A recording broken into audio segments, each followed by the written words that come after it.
I am so excited for you to listen to today's episode where I am talking to the incredible Dominique van Werkhoven all about embracing diversity, difference and uniqueness in business and maintaining your own identity. We discuss personal stories, the ripple effect of seemingly small actions and the significance of intentionality in business. Dominique also shares her experiences of running a business with her husband, the highs and lows and the lessons learned along the way. I am not just saying it when I say that I loved this conversation. It was honest, at times vulnerable, and really powerful. So let me tell you a little bit more about who Dominique is and what she does. Dominique is a London-born writer, speaker, and small business co-founder of The Works. She is currently based in the Netherlands with her 3 sons and her husband. When not busy figuring out the self-employed parenting puzzle, writing website copy for clients, or buying yet another coffee mug, she can be found sharing occasional thoughts on belonging and identity on Instagram and LinkedIn. So before we dive into the good stuff, I just want to say thank you so much for taking the time to tune in to Show Up and Be Heard, the podcast that exists to help women like you simplify your business and your life so that you can stop feeling so overwhelmed. I'm your host, Becky McAvoy, owner and founder of Be Heard Socials, and I am an award-winning social media marketer and international speaker who specialises in content strategy and organic growth on social media. If you want to cut through the noise and BS and get practical, actionable advice tailored specifically to make social media marketing accessible and easy to understand, or if you want to be part of a supportive community where women entrepreneurs can feel connected and inspired to achieve their dreams, then keep listening because you are in the right place. To be the first to find out when new episodes go live and to get more tips like the ones you hear in this podcast, make sure you join my email community through the link in the show notes. Whether you have followed me for a while or you are brand new here, I am so grateful for you. Right then, let's get started with this week's episode. Hi, Dominique. Welcome to the podcast. How are you doing? Hey, Becky. I'm good. Thank you. Thank you for having me here. You are so welcome. I'm really looking forward to chatting today because partly because of what we're chatting about, I just find really, really interesting. So we're going to be having a bit of a chat about embracing diversity and difference and uniqueness in business and maintaining your own identity, which I think will be really cool. And one of the reasons I reached out to you in the first place, actually, was because you delivered a talk on this, didn't you, at Doing It for the Kids event, and everybody said how brilliant it was. So no pressure. Yeah, no. Yeah, well, I'm excited for that, but also because we've never actually spoken on anything other than Instagram. But chatting to you before we just started recording, I'm really excited for this because it's been laughing, I don't think. No, it's really cool. And actually, I think, because I was thinking about when did we first connect, and I think it was on LinkedIn because you had written a post about how you gave a percentage of what your business made to support certain charities, and we were just starting out, and I was like, that is a great model, like this is what we want to do too, like I'm going to take this tip. So yeah, that was my first intro to who you were. Oh, I love that. I didn't know that either. Yeah. It's such a nice thing to be able to do. I'd got that off of listening to someone on a podcast, can't remember who it was, but who basically said it doesn't really matter where you are or what you donate because you can think it's sort of too small a figure to be worthwhile. And I still sort of get a little bit because it's not masses because it's based on the profit. But I was like, no, that's right. Like it's actually just the fact you can do it. So I love that. Yeah, no, I think it's lovely. And I'm like, we also have I have a background in non-profit work. So I know like it's often those smaller but regular donations or those one-off that keep it going because it like literally every little bit helps. A la Tesco's. But yeah, so I just thought it was a lovely idea. And I'm like, yeah, this is what, now that we're building a business, it's a practice that we can incorporate straight away. So yeah. And do you know what? Sorry, we're already going off on a little bit of a tangent, but one of the things that I find really interesting with that. So when I first did it, the charities that I chose and was supporting, because they're all ones that mean something to me personally or I'm really passionate about. But they were quite big charities, and that's not that they've done incredible work, but because it is a relatively small amount that I donate, I was like, oh, this is barely like scratching the surface. And my background is in not-for-profit. I work for a not-for-profit charity before becoming self-employed. And it was that kind of charity that I was like, do you know what? The kind of money I donate like makes the world of difference to those kind of charities. So this year I have really tried to choose smaller charities. And one of them was talking on Instagram about like they needed their roof fixed, and a donation could actually like help them fix their roof. And I was like, oh my God. Exactly. And that like makes you feel like obviously you're making a difference with the bigger charities, and they're incredible charities. Yeah.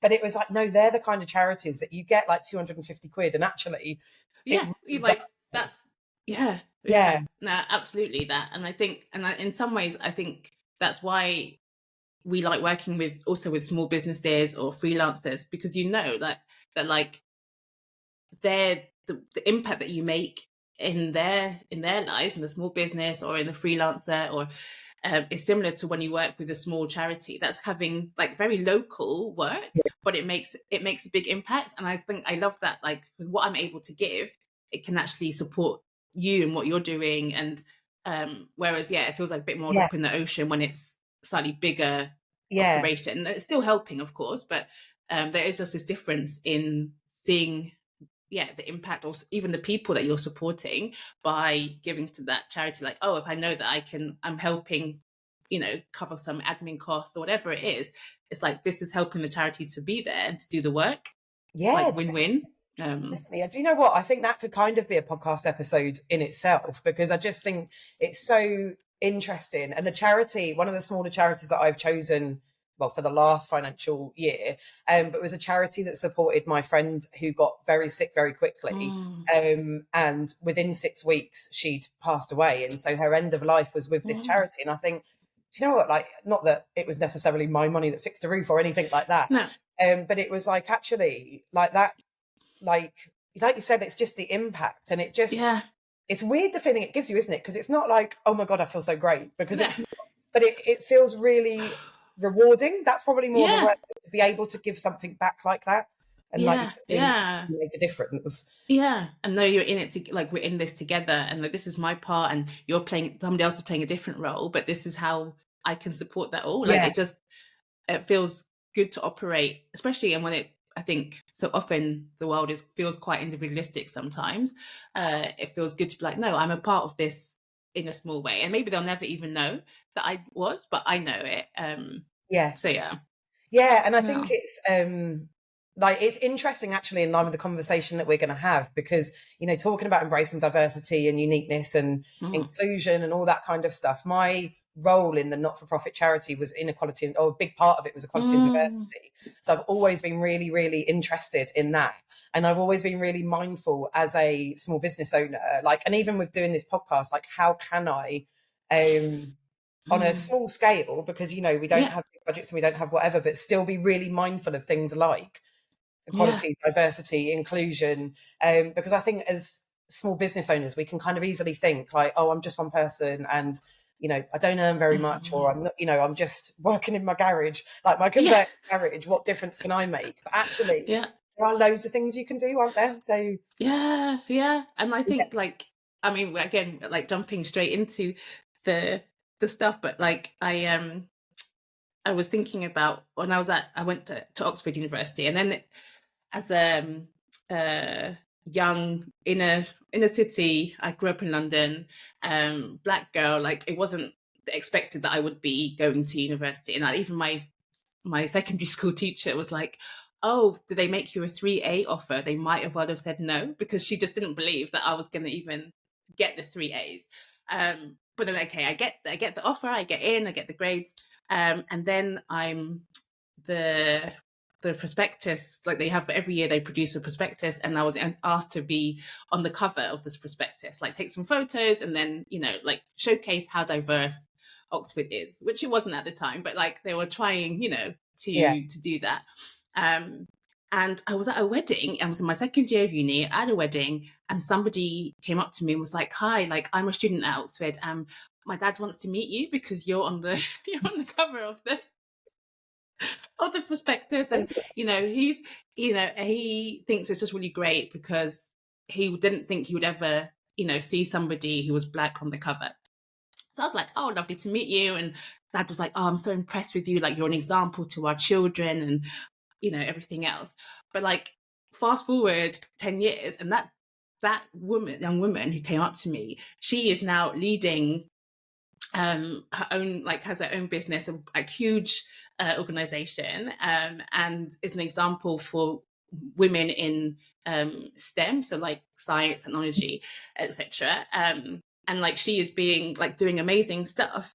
And there's a part of me which was like, you know what? Like I'm nowhere near her level of fame or impact, but like because she saw my picture Yeah. on the prospectus, like her dad was super encouraging of her, and she's gone on to do these things. Like it's a small thing, but you Yeah. don't know who you're inspiring or who you're going to encourage with your small donation or Yeah. with your intentional attempt to be diverse or representative or all Yeah. those things. So I'm like, it feels that you're making only a small thing, like it's only a photo, but look at what it can lead to for somebody else. Yeah. And so they're like, okay, I can show up and do my small bits because it's creating this ripple effect that I may never know, like where it leads. But if I don't do it, it definitely won't lead to Yeah. anything else. And that's Um, absolutely so incredible. yeah, And even, like going back to what you said, you saw me put a post saying, "Oh, I do this," and you were like, "Oh, I might do yeah, that." If you encourage yeah, lots of people, or not even lots of people, if you encourage 2 or 3 people to do something, or yeah, one person even, like yeah, like it does have. I really love that, and it's such a like. I think you can just worry about things, can't you? Because you're like, oh, like even with sharing that I donate a percentage of profit and mm, whatever, there's a bit of me that's like, well, I'm not doing it because I want people to go, oh, aren't you brilliant? So yeah, do I even put it out on my social media or my yeah, advertising, my marketing? But like you said, like I have had some people who have said that's made me want to work with you more because it yeah, shows a lot about who yeah, you are. But also, like you saying, I've never had someone say it to me before, but like you saying, oh, but like I saw that and was really yeah, inspired by it, and it just yeah. shows, doesn't it? Like I talk about showing off on social media a lot, but it just goes to show like it's not showing off. That was just the F No, that fitted in my yeah, brain. yeah, Um, so, but it's important that we do it because the yeah. more people seeing people do things and inspiring people is really great. Yeah, yeah, no, Um, definitely. And I think as small businesses or like freelancers, you're in this unique position that you can like, reach people on a way personable level. yeah, And like those are the things that yeah really make a difference. Like we're wired for that connection. And yeah, so yeah, yeah, I think we keep like let's keep doing our little bits. Like we keep yeah. chipping in and I let's love see what that. change we can make. Definitely. Yeah, I'm really conscious that we've yeah, just like it. I haven't even actually given you a chance to say like you are what you do, which is fine because I think the yes. conversation is brilliant. Yeah. Before we like, I don't know, go any Yes. further into sort of the conversation we're going to have today, do you want to tell us a little bit about your story, about sort of like how you came into business? Like, did you always want to Mm. be a business owner? Obviously, you spoke a little bit just now about going to Oxford and that kind of stuff. Yeah. Like, did it come straight? Yeah. What's your story in terms of how your business came about? Yeah. So like I think I should have been, in like my parents' ideal world, I would have been a lawyer now. Like I did a law degree with French. So I lived a year in France studying law, like came back, graduated, and my parents were like, okay, and so this is it. Like she's gonna go off, make the monies, and then I chose to go and work for a non-profit in France. They were like, okay, that's not what we thought, but go explore. And then I came back, and then they're like, okay, so now is going to be the moment. I was like, no, still not. Like, I'm going to go back into nonprofit work. And so that was the kind of like, I have a legal background, but like I think very quickly I found myself involved in organizing events and then speaking, like public speaking in groups, leading groups. And so I don't know, like I think I didn't always have being self-employed in my mind, but definitely a pull towards communication, events, people, getting a message out there. And so my husband is Dutch, and we met in Germany, as you do. And when we got married, I moved to the Netherlands, and we always said, like, one day we'd like to live in a country that's new for both of us. So neither of our passport countries. And so 4 years ago, we had the opportunity to move to Austria, and we lived in Vienna. And I think sort of we were quite naive. We just put our apartment up for sale, and then packed up our kids and off we went.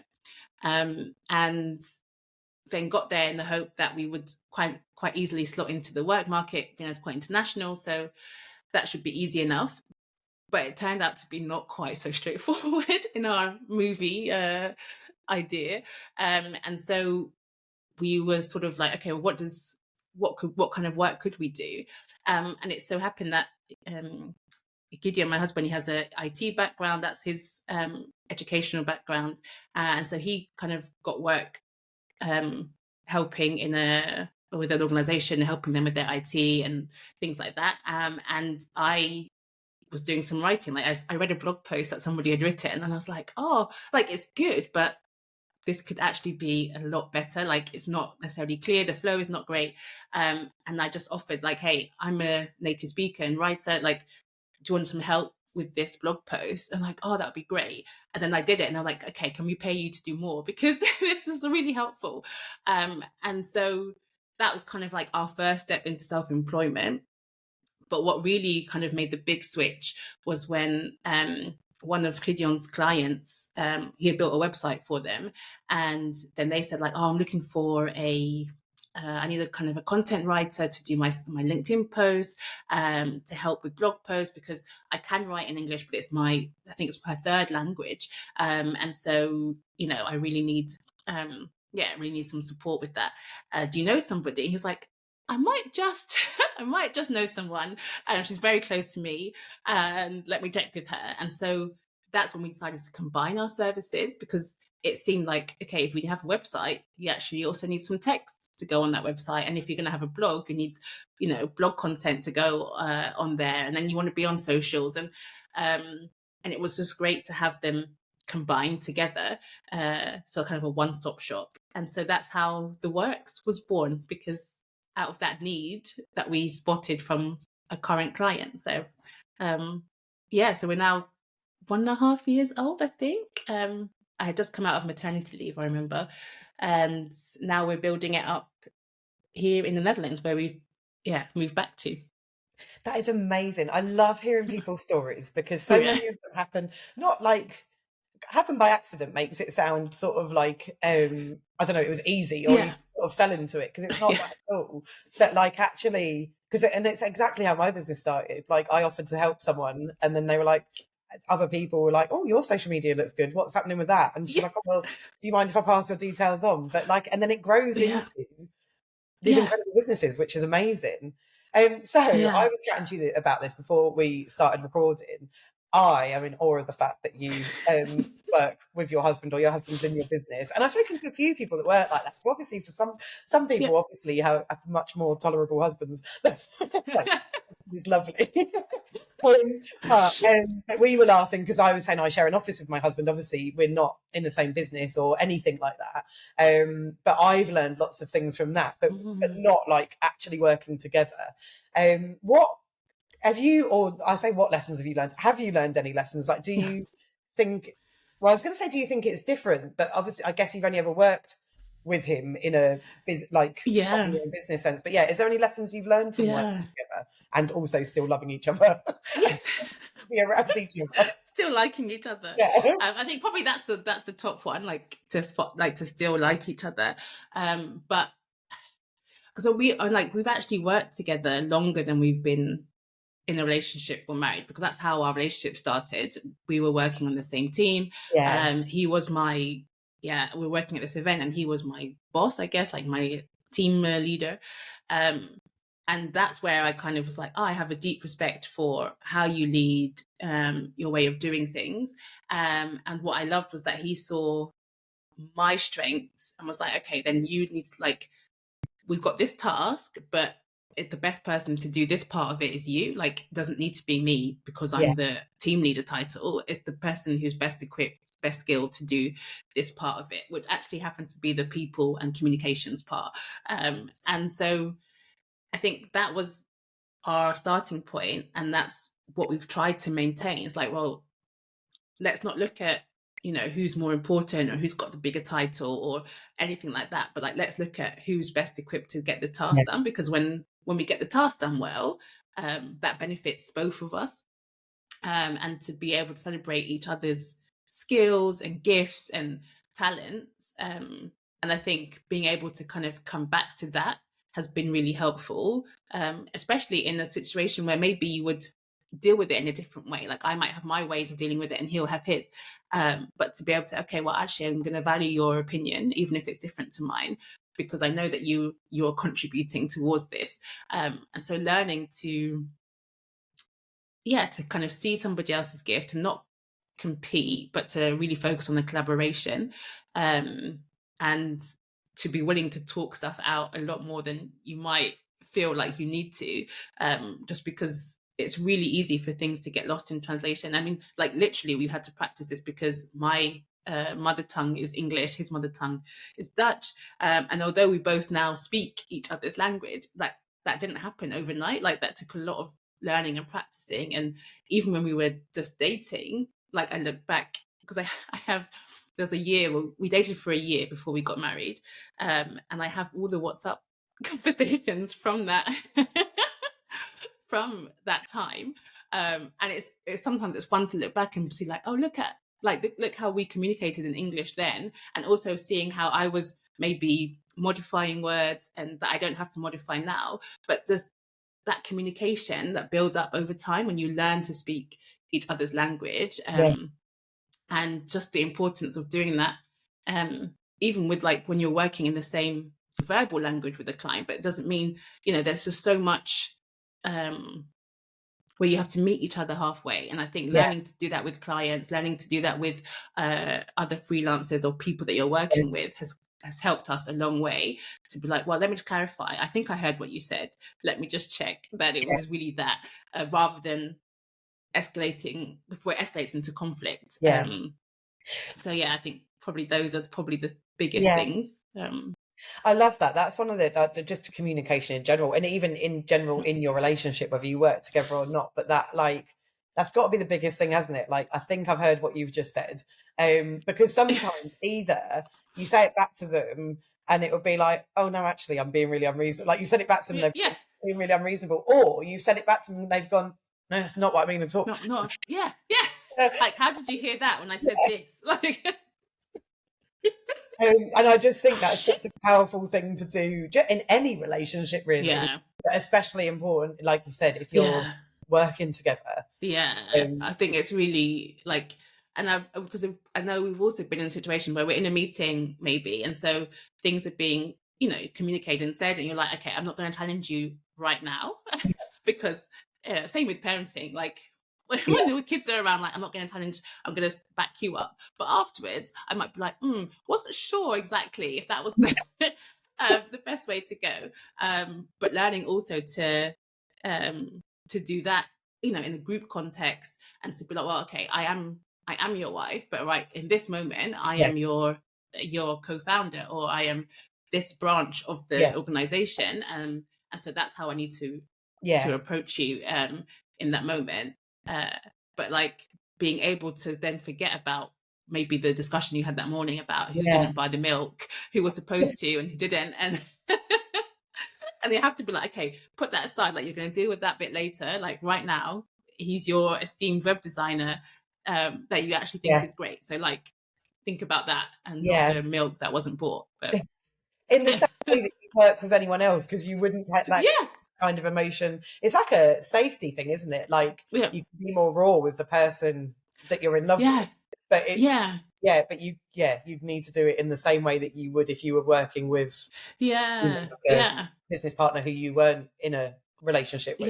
Exactly. But then also daring to be vulnerable, so to be like, hey, it was difficult for me when this happened because of this discussion earlier or whatever. So they're also aware of, like, you don't have to leave your emotional state behind in a professional context, but like but not to let it doesn't lead your meeting, but to be able to know, like, oh, I know that this is, you're having a bit of a tough time, or this was made it difficult, so how can I support you? But kind of, I don't know, having the right level of vulnerability and openness, so that, because I think, and we touched on this before when we were chatting, just being human and being able to be like, I'm coming here as a human. I'm not like coming here as some kind of robot, or is like there's so much to me, and so like let there be space for that humanness.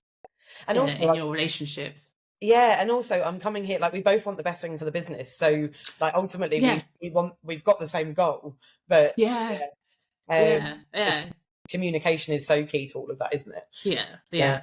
So did you learn his language because you got together, or could you speak that language anyway? Was it? No, like, so I had lived in France, so I spoke French, and I was actually planning to move to Brazil because why not? And I was learning Brazilian Portuguese at the time of meeting him, and then I was like, oh, now I'm gonna have to learn Dutch, aren't I? Ruining my plans. This was not like so. Talking about the weather, like, is it sunny in the Netherlands? Oh no, it's raining all the time. Great, but that's yeah. So love was the motivation Yeah, for learning Dutch, and it helped that I lived there as well. yeah, And I noticed that when we moved to Austria, and I was like, oh, I need to learn German. It was actually a bit harder because there wasn't that intrinsic motivation to learn yeah, it. Like, yes, I wanted to connect with the locals and understand what was going on around me, but the drive wasn't quite the same, and also the time, because then at that point we had 2 kids. I fell pregnant with the third whilst we were there, and I was like, language learning is not necessarily number one. Although I'm still going with my Duolingo, so Well, I was just gonna say, that's incredible, because I think I'm on about 368 days streak of learning Spanish, and learning a second language is well, you clap. I don't think I yeah, could speak a word of Spanish if I went to Spain. And I've been learning it for 368 days. So, but I think, like, to learn a language as an adult isn't easy, yeah, is no, it? But I suppose, if you live with someone, you pick up things, don't you? Because it's yeah, all around you. But I do think yeah. that's incredible that you've learned it. And it also made me Oh, think of, I don't know whether I'm shaming myself by saying this, and you are probably far too intelligent to watch this kind of trashy TV. Emily in Paris, the season that's just been oh, out, they had there was an incredible scene in that just about communication, because one of oh, them's French and one of them's English, and basically she was well, she's American but speaking English, and she was basically saying, you don't communicate with me, and he basically comes back at her speaking completely in French, and it was so powerful, because what he was basically saying in French was like, all we ever do is communicate in your language. yeah, um, yeah. and I mean, Emily in Paris is a terrible program, but I am addicted to it. No, actually heard good things, and people that I lived with in France have been like, "Oh, are you watching it? Are you watching it?" But like, I'm not very good at series. Like, I'm not very good at following them. Yeah, I mean, But yeah, it's an easy watch, but it is a bit of a trash. yeah, But that scene in particular, even if you could get that up on YouTube or something, or yeah. I whatever, might have a look. Yeah. yeah, because it was really powerful. Like, just the way, and even watching it, you didn't really ever appreciate, because obviously you're watching it Mm. in English because you need to. And this latest Yeah. season, they spoke a lot more in French and it had subtitles. I was like, I'm gonna have to really pay attention. Oh, yeah, yeah, I can't just sit and scroll on my phone because I've got no yeah. idea what you're saying. Yeah, no, and no, like, that also touches on a really big thing, like what because I have like had the opportunity to live in different countries, and what the hardest thing at the beginning is that you cannot, when you're doing it in a second or third language, is communicating who you are, because your vocabulary, like the range you have, is like the Duolingo range. I can be like, my cat is like sleeping all day. Great conversation topic. But then I can't tell them, like, actually I'm like this, or this Yeah, is what I find interesting, this is who I am, this is what I struggle with, this is my inner world. You miss all the vocab to be able to do that. And yeah, so when you're in a different language, it's like you kind of feel like you lose a part of who you are at the beginning, because yeah, you have to find other ways to express it. And or you have to rely on the other person being very charitable and being like, okay, like, speak to me in the language that you can, but knowing that they maybe not have the full range of vocabulary either. So you say something and the joke is completely lost because it's not part of their vocabulary. And so just like forming who you are in each new context is, yeah, like, it's hard at the beginning because you're not known, but it gives you the opportunity to know yourself and be like, oh, this is really important to me and this isn't so much, and how can I communicate who I am when I don't have all the words to do that Yeah. yet. Um, Yeah. so yeah, That's really interesting, actually, because I'd not really thought about that before. I've not lived in another country mm, before, and I went traveling, but I went traveling in America, so it was an English yeah, speaking yeah, country. And even there's so much arrogance around the English language, isn't there? Because you just assume if people can't yeah. speak, like, what on earth? Well, yeah, yeah, So, and it's probably one of the hardest yeah, languages to learn. yeah, But I'd never thought about it from the context of actually, like, you lose so much of your personality because, like you said, yeah, some of the yeah, things with your own lingo crack me up. Like, yeah, sometimes I screenshot them because I'm like, why? Why yeah, don't ever say that? Like, literally in a conversation. But yeah, that's really interesting. I'd not thought about that in terms yeah. of using, or even conversations I've had. We used to have when I first left my job. We had and growing up actually to Mm. help to get a bit more money. Basically, my mum and dad always had foreign exchange students, Oh and yeah, it was brilliant because I got to meet so many different people and so many different cultures, and all that kind of thing. And when I left my job and I hadn't started my business or anything, we had some foreign exchange students because my mum was like, "Why don't you see if like there's a yeah, scheme like that around you?" Because there will be. It's incredible for the children because they get to meet lots of different mm-hmm. cultures, but also it's a nice way to make money when you need to make some money. Yeah, So anyway, we did it, but I'd not really considered, and they were children coming and staying with us. Some of them were like 10 and 11, and it went up to 16, 17. But yes, I'd not really thought about that sort of like, you can have a conversation, and they blew me away with their English, especially the yeah, really young ones. They came barely being able to sort of speak English or have the confidence to have a conversation in English. And they'd stay with us for like 2 weeks and go back having actual conversations, which was unreal. But yeah, I yeah, love that, like I said, which I'd never thought about, how much of their personality must have been lost in that because yeah, they're trying so hard just to have a conversation, yeah, not yeah. yeah, Yeah, like just like it's not just flowing as much, but then it does feel great when you actually realize I have enough vocab now and I can make myself understood and clear, and this is little bits of who I am. And like I even think of our eldest, he was 4 when we moved to Vienna, and like to hear just before we left, like to hear him hanging out with his friends and talking German as if that's like the most natural thing in the world for him to do. He's and like just yeah, again, like his resilience and adaptability was also a huge yeah, learning thing. And that's the thing, I think, like when you're doing things outside of your outside of the kind of your everyday, whether interacting with people who are from outside a different group, or whether it's being in a different situation, like you grow so much, like, and yeah, you adapt and you're like, oh, actually, like this is the thing I thought I never could do, and here I am doing it. yeah, Here I am learning from other people, and it's like and of course I don't think we can and even advise moving country all the time. But like I'm like, there's other ways to invite growth, but quite a big yeah, thing. yeah, there's a few other options, but like just being able to take steps to be in different situations really expands what we see as possible and who we're interacting with, and then that we can grow via others, Yeah, which I think is so, I don't know, is so important, which I think I've appreciated so much about the places I've been, but also the people that I've got to work with. Is like, oh, not everybody has to be exactly like me, and actually, like, I'm better for it when they're not exactly yeah, like me, even if I'm great, but there's space for all these differences, and then you can like you grow together, and that's, I think, like coming back to again working with like my husband, is that it's like we are really different. Like if you look on us on paper, like nobody would have been like, here's the perfect match. Like Cilla Black would have been like, let's not even not even go there. And like, but it works well, I think, yeah, because of those, like we're able to expand. And that's something I think, like I mentioned at the Doing It for the Kids talk, like there's the Spice Girls songs, when two become one, and so, I was like, actually, that's a great one. But like, I was like, actually, for us, it's the opposite. Like, when two come together, it expands. Yeah. Like quite literally, like we have 3 kids, so now what was 2 is now 5. But Yeah. also when it comes to our business, coming together actually expands. And people, I think, can be afraid that if you come together, you're going to lose you'll lose yourself, you'll lose part of you, become half of something. And I was like, well, no, Yeah.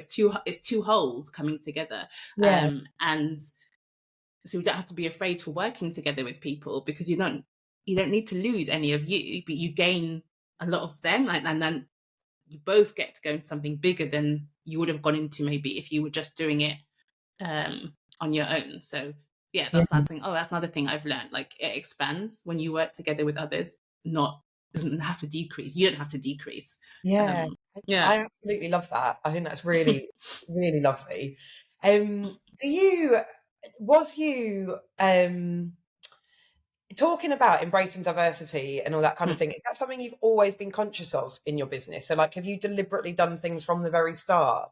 To, like, I know obviously we've mentioned Yeah. some of them as we've been chatting already. But yeah, are there things that you've like, has that been an active choice since starting your business, or has it come as your business has sort of grown? No, like, I think right from the beginning. So we did a branding course before we started with Lucy Werner. She does like lots of PR stuff now. Yeah. And she was also working at the time with her husband, who's a brand designer. So we did their course. And one of the first things we had to do in the course was list our values, to be like, well, because that's going to reflect in everything you do, in your logo, but also in how you design your business. And one of the values we had was diversity. And I think, just out of a personal experience, but also the nonprofit work we did, it was been really important for both Gideon and myself to kind of think about, well, who are the voices like that maybe don't get heard so often, who are the people that are not represented so often, and how can we be a part of championing and supporting Yeah. them. And so I think it's always been the undercurrent of our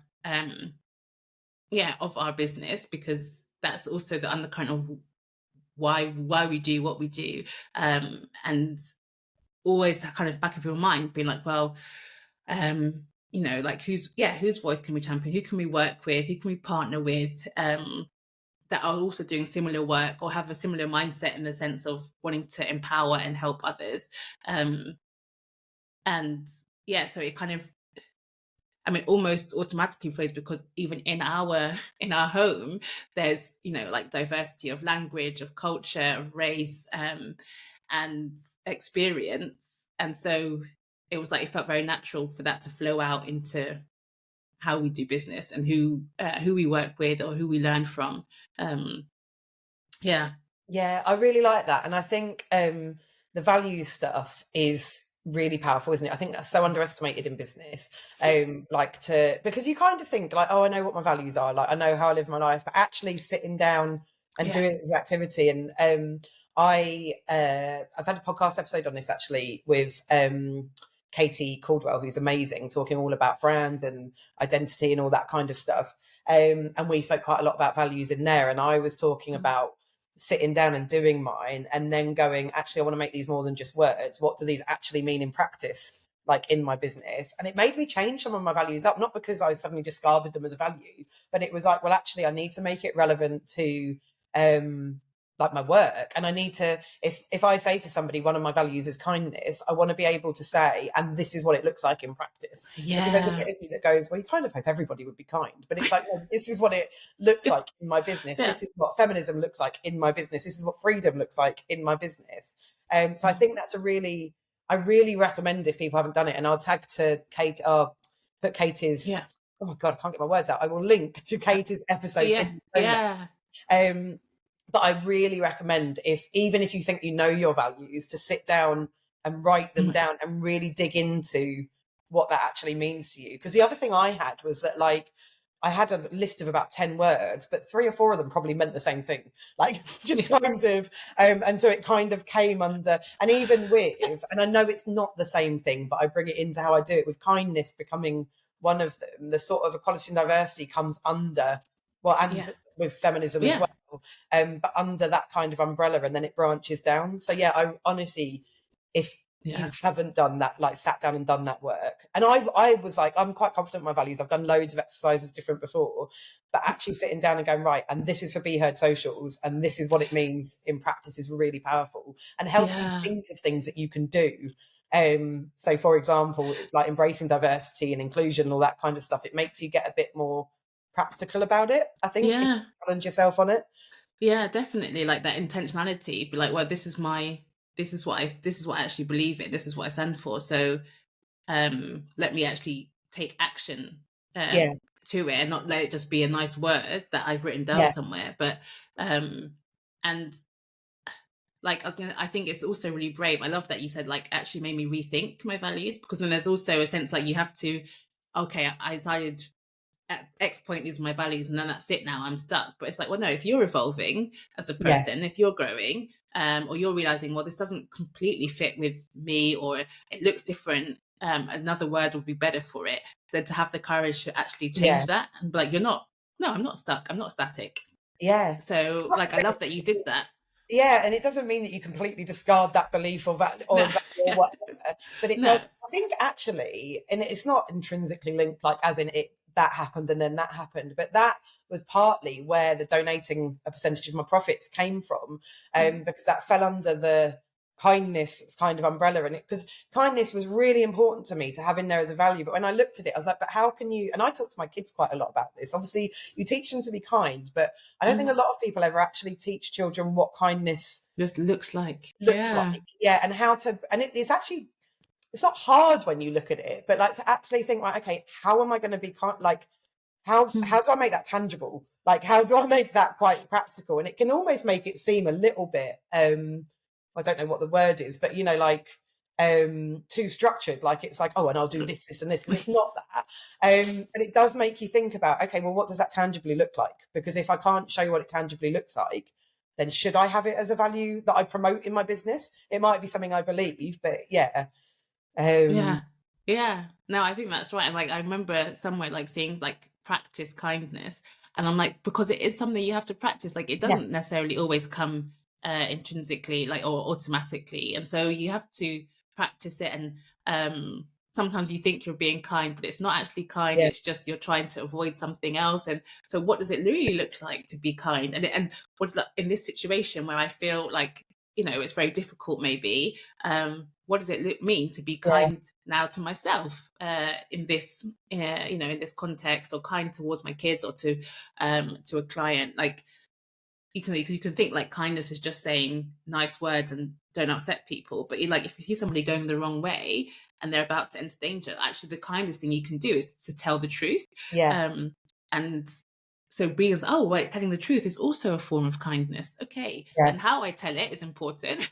yeah, um and like again, that ties in too with like this whole intercultural communications, because like the Dutch have ways of saying things that's quite direct, and for my British ears I'm like, oh, can we not take the scenic route? Like I want to get there too, but let's just take the let's stuff around it a bit first. long way around. There's so much to see on the way. And that's like, well, let's just get there. Like we want to get there, so come on. Yeah, And so again, being like, well, what is kindness here? Like, am I being unkind when I'm unclear? Because like that's would be the most helpful thing in this context, or the other way around. Like the kindest thing I can do is to take my time to get to yeah, the point that I want to make. And so, I think it's really, yeah, I think it's great that you actually took time to think about what does it look like, because we can have these yeah, values, but then they don't actually show up in yeah. how we live or how we do business.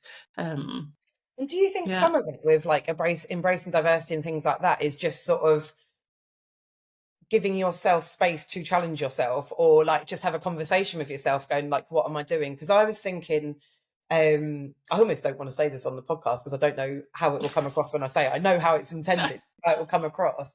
But one of the things I remember in it must have been 2020 when the Black Lives Matter movement like really exploded because of things like big Yeah. things going on at the time. I remember after that, and I did a lot of learning and a lot of research around that, and a lot of kind of my own learning around it. And one of the things Yeah. someone said that really stuck with me was, and it sounds awful when you say it, but was like to put a reminder in your phone. And I actually have it in my Asana I think it's once a month it comes up, but it was like, how am I being anti-racist? And it was really interesting for me, because what I wanted was like not to just, you know, be vocal and be doing things at a time when like the world was literally on fire and everybody was talking about it. And it was something I put in there, and 4 years later it's still in there, and it pops up, and it will pop up and I'll go, oh, I don't know. Oh yeah. It's like you think it's like you have to do something every single time. But basically the real key lesson in that for me was like, not anybody, the majority of people, and good people, will say that they are anti-racist, but what are they actually doing? Yeah. And it doesn't necessarily need to be anti-racist in terms of things like what was going on then. Yeah. It can just be in day-to-day casual racism, and you know, and embracing diversity. Like, what have I done to proactively be more diverse and or teach my kids? Like, some of it for me is like around the kids. And like I said, I didn't want to say it out loud, but it almost sounds it sounds very, like I was saying about the values, like, I don't know what the word that I'm looking for is, but it's like, oh, my reminder's popped up, I'm going to do like a little bit of good again. But actually what it does is bring it into my consciousness to go, oh, actually, I need to, you know, sit down and think about this. Does that make sense? Or have I just waffled? No, like it complete, like, I mean, I'm like, oh, there's so much there, but I think it does make sense. And then again, like coming back to that intentionality, there was so much happening in our lives, like our business lives, work lives, family, social, that like you almost need those reminders that, okay, well, this is what I think is important, what I stand for, but I need it to pop up, because otherwise I'm gonna forget it, and I'm gonna forget to maybe take action. And even just that, like you said, like bringing it back to mind, it's like, oh yeah, like when I'm in a conversation next time, I'm gonna remember to speak up or to say something, not for performative reason, like, but just because that's part of my values. So this is the action that I take. But like I said, there are really so many things. Like, one of the things that I'm really trying to be or learn about is ableism, and how that shows up in, you know, written content, and how the words that we use for things, even like with like hashtags, you know, so like using the camel case, and but like you have to, it is this kind of reminder thing, or like making sure whose voices am I listening to, like have I checked in with what they're saying, and am I adapting, and not like, it's really easy to be like, oh, but you know, I can't do everything, like, oh, they're always but like, no, what can I do? Like, if I'm saying that I'm going to be diverse and inclusive, and that extends beyond race, that extends beyond gender, that extends, you know, so like what steps can I take? And even when nobody is looking, even when nobody sees, like, am I living out my values, or am I just, it's just a nice thing to say? And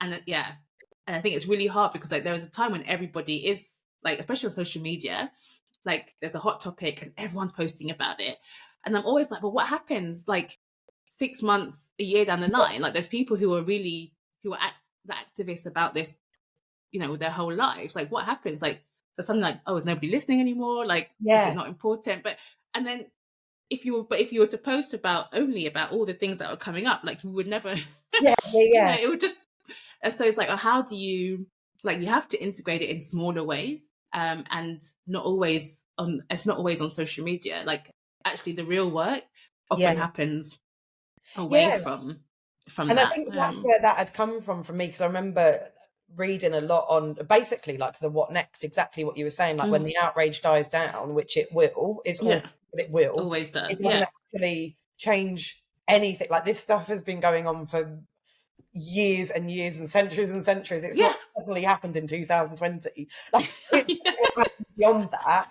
And it is like the what next. And one of the things that seemed like a really kind of simple thing to put in was this reminder of like, how am I being anti-racist? But I was thinking, as you were talking just then, actually, like, even just you know, I mean, you don't have to change it or write something else or whatever, but like, how am I embracing diversity in my business? Like, having that as a prompt, because Yeah. sometimes it doesn't have to be like, and I'll sit down for 3 hours and suss out how I'm going to do that. Yeah. It can literally be that comes up and you just think for 5 minutes, like, actually, is there just something that I can do, even if it's putting some time into my calendar later to think about it.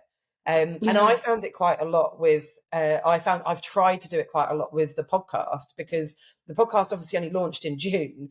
And I put it out on social media and asked people to, you know, apply for it if they were interested in whatever. And I got like 30, 40 applications, which was amazing. And I turned around to my friend, who's also a business owner at the time, and I was like, all of them are white. Like, literally every single one of them. And they're brilliant women. They're wonderful. But I was like, but I want diversity on there. And I was like, and it was a bit of what you were saying earlier of like, I used to do this a lot in my past job because it was training and education around equality and diversity, and that whole you can't be what you can't see. And like you saying about that Oxford poster earlier, like someone looks at that and goes, "Oh my God!" Like that seems like a really small thing. And I said to my friend, right, I'm going to have to. I said, but I feel awkward going out and going, so hi, you are not white, so we talk. But she was like, so it sounds really awful. I'm saying it's not that at all. But she was, that's not what you're doing. You're going out and finding spaces where there's diversity, getting to know some of those people, following and connecting with them, and finding out the kind of people you'd want on the podcast. Like she said, you're actually doing quite a lot of work. But it was really important, and that was a relatively small thing, but was like even recognizing that you look at it and go, like, because I think not deliberately, but some people wouldn't necessarily realize that every single one of them was white. So I feel like, and again, that's something I don't like saying out loud because it makes it sound like I'm going, so I'm just going to go and find some people who aren't white. It's important, because if you don't do it, then you don't get that diversity. So absolutely that. Like, I think we have to be intentional, because like, if diversity was such an automatic thing, like we wouldn't be having these kind of conversations. Like we wouldn't even be thinking about it, because it would be so normal. And I think it's the fact that it hasn't been so normal, like it, you know, that you need to go looking for voices from a different perspective. And I think that's what it is. That's what it's also about. It's also not necessarily just about ticking a box, but it's like, if I have a diverse group, then I have diverse perspectives, diverse influences, like it enriches everybody. Rather than just like, okay, on my form it looks fine. Because you actually, it's like cooking a meal. Like, you're not adding the ingredient just because, well, it's nice to have a bit of garlic. So no, because the garlic adds something. And if I didn't have the garlic in there, then it wouldn't be the same dish. And I want to make a good, nourishing dish, and that's this is the way to do it, by bringing in different, you know, ingredients together. And that's very different to the, like, I literally had somebody come up to me. I remember being like, "Oh, can you help me with my photo shoot? Like, I need to get some snaps of me coaching." And then literally it was because I was like, "Oh, this is really nice. Like, I'm love to help a fellow woman, like business owner." But then she was like, and it's because, like, I just need somebody, I need to show that I'm diverse. And like, I never actually work with Black people. So then this is I was like, wait. So I shouldn't laugh because it's not funny. You know, I was like, okay, but at least we're being honest about it. That's clear. But it was just like, but you've missed the point.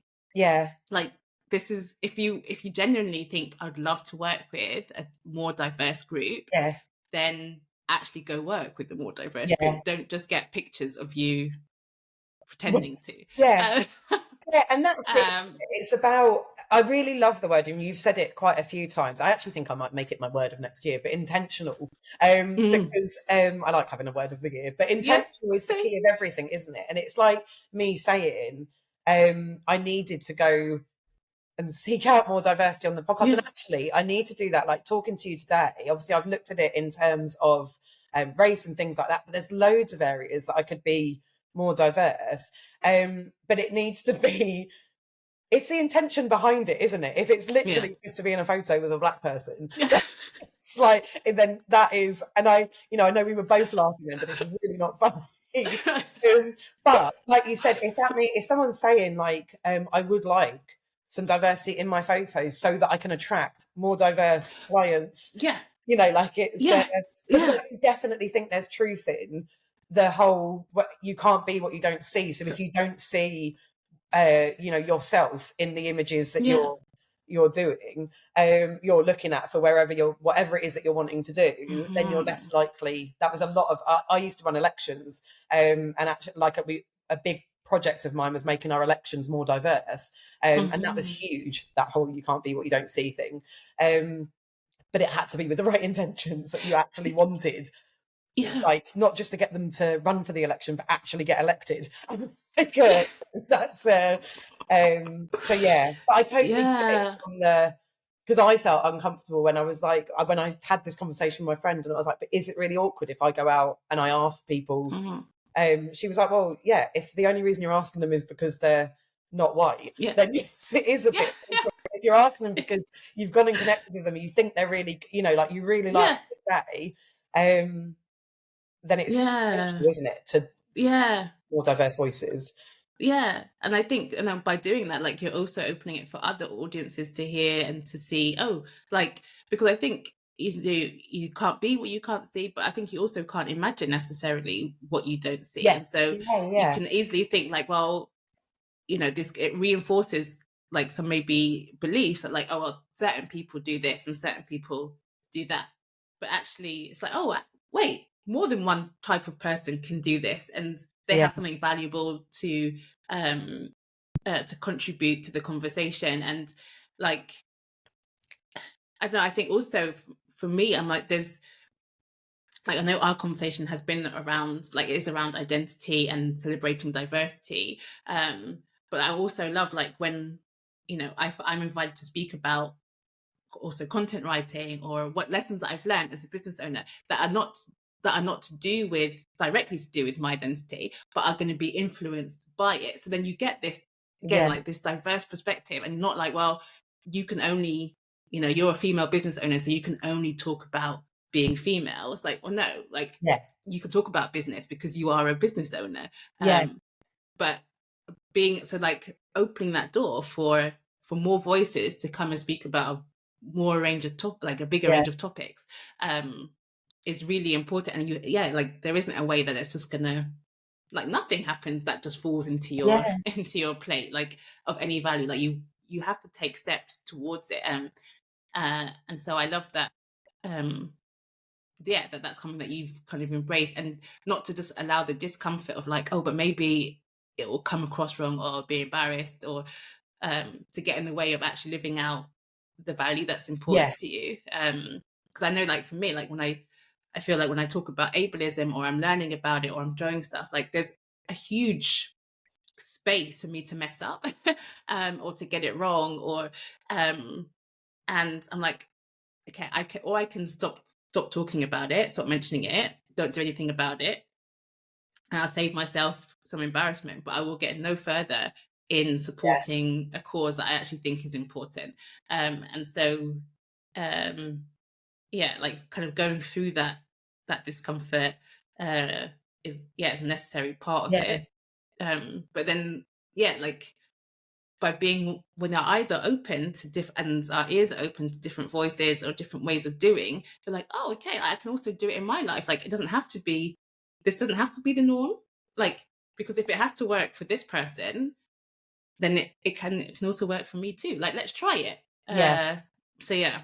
I think it's bang on what you said, isn't it? It's getting comfortable with being uncomfortable, because it is uncomfortable, but it's not going to change unless you do something about it. And I remember speaking to another one of my friends saying, I just feel a little bit like, when it's like, you can go in like, oh, and I'm so great because I'm going out and trying to find these. And it's not like, this is actually, I think, the first time I've spoken about it publicly, because it's not a thing I'm doing. Like, it's just part of the sort of practice. But I was like, it's just you, but you have to get comfortable with being uncomfortable. And that's what she basically said to me. She was like, look, what are the reasons that you're doing it? It's like, because I want more diversity on the podcast. And she was like, and that's a good thing. So just whatever other people think of that, do bits that you have to do. So that getting uncomfortable with being uncomfortable is the just Yeah, and it's hard. Like, I'm not gonna lie. Like, so I was just thinking, like, even like when they're thinking about moving countries and that initial, like, any change, or like you've been, like you saying before, like renovating your house, and like that process of the like in the renovation stage yeah, or like in the moving stage, it's a mess. And it's like testing all your patience, and like takes longer than you have expected, and doesn't feel great, and other things are triggered by it all, and so the whole process doesn't feel good. But I'm like, imagine if we had said, like, we're not, just to avoid that difficulty, we're gonna stay yeah, in that country, or we're not gonna explore what it is like to live there. How much we would have missed out on. yeah, And I think it's a similar process, like when you're trying to live out your values, um especially ones that require you to step out or to try things differently. Like, it's gonna feel, it's gonna feel messy. yeah, And like, I think being able to say that and to be like, it does yeah, feel messy, like, and I can't do anything about it, but I yeah, need to find ways. And I think you also said it, like, again, when we were talking about change and renovation and all that stuff, like looking for the things that you can have fun with in between, or the joy in between. yes, And I'm like, yeah, that's going to also help to keep doing the uncomfortable work, is to yeah, find, like, where are the moments of joy, where have we had good connections, where has it worked well, what is, and that sustains you, that yeah. joy. And Yeah, also, I suppose if you are really committed to your value, like it's hard work. Like if it was easy, everybody would do it, wouldn't they? And if yeah, it was yeah, like, it's because there's a lot of good people out yeah, there. It's not because people don't want to do it, but certain things, like with the conversation we've been having, it's hard.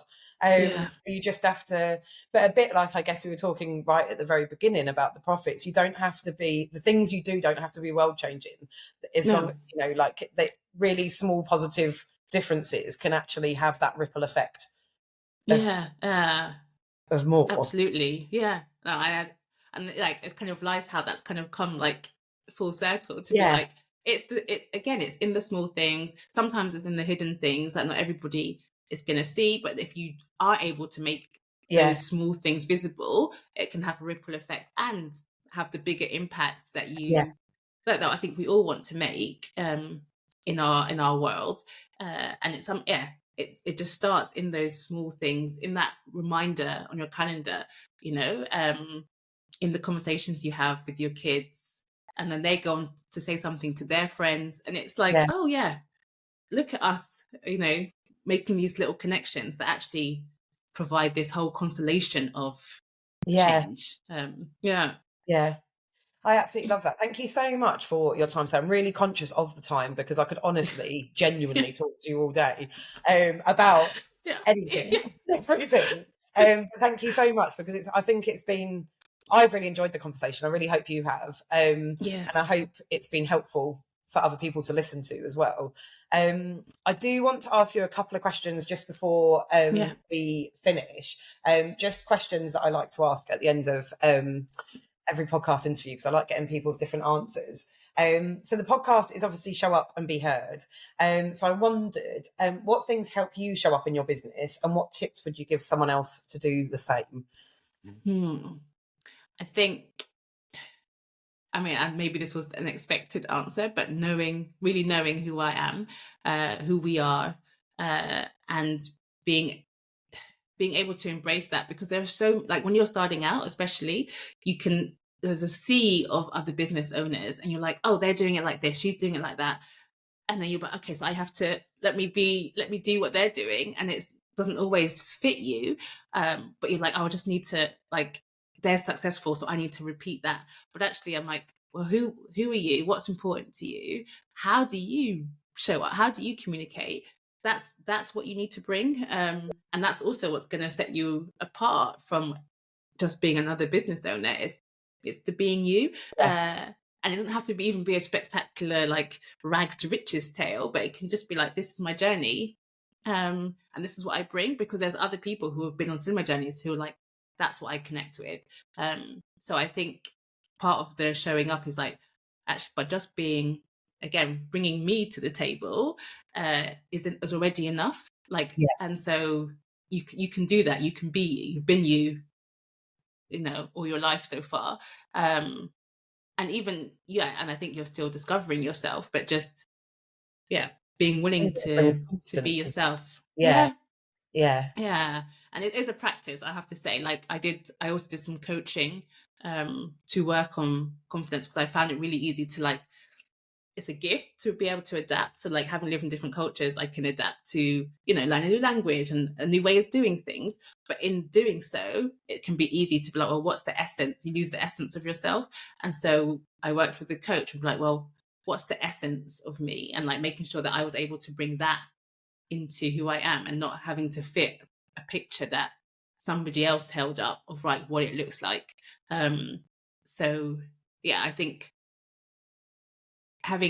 finding yourself and having people who are going to protect that with you is really important. Like, having fellow, like, whether it's friends or other business owners, freelancers, who are like, we're going to protect the essence of you. You don't have to lose that to be professional. Yeah. Well, amazing. I love that. And I know you said you were a year and a half into business, didn't you? What advice would you go back and give yourself a year and a half ago, if you could? Oh, yeah, that's a really good one. I think mine would be to, like, slow down, like, so not try and do or think you have to do all the things. Like, there's just, like, the amount I took out, like, tons of books on, like, we have, like, an online library curriculum, like, tons of books, and I was reading this and doing, and, like, the overwhelm of just being like, oh, I'm like, okay, back it up. I was Like, laughing. slow it down. Yeah.